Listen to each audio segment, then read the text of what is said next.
My name is Evan Hill with All Seasons Exteriors here at 2267 Hudson Street, January 2023, doing a post-storm inspection. One of the first things I noticed, guys, when I hopped up on your roof is the type of shingle you have. It's what's called a 3-tab asphalt shingle. Why they call it that is it takes 3 of those tabs to make up, kind of one complete unit of the shingle.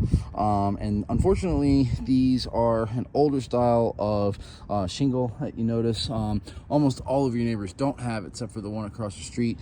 Why? Because these are only rated for 60-mile-per-hour winds, and they usually, when they start to deteriorate, go pretty quickly. What I quickly noticed on top of the roof once I started inspecting is that you definitely do have some significant hail damage from the recent storm that was, kind of summer of last year. And what I mean by that is you can see kind of little areas like this where there's like a black circle, a bruise, if you will. Here's a good example of one that I circled just with some sidewalk chalk, and here's another larger one right here, about the size, a little bit bigger than a quarter. What hail does is it basically strikes the roof, knocks off those granules, and leaves it kind of open and susceptible to snow, water damage, things like that, because those granules are the top layer of protection for your roof. Once they start deteriorating, maybe 3 to 5 years down the road, these are going to look like very big holes in each of these shingles. Now, I circled all these ones in chalk because typically what a State Farm adjuster does is they mark off a 10-foot by 10-foot area, like kind of the area that I've worked in right here, and they need to find between 6 and 8 hail strikes to justify replacement of the entire slope of the roof. Now, I stopped counting here, I think around 10 on this one, and there is plenty of them that I haven't circled. I mean, here's another good example of one there.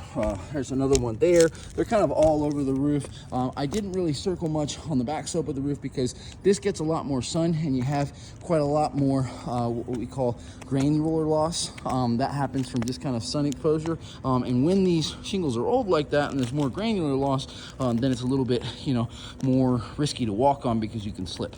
The other thing I looked at, like I talked to you about, is these pipe decks. You can see this isn't even the one that's leaking, but it's cracked, it's failing. The one down there, completely just non-existent, it's completely gone. That's the source of your leak right now.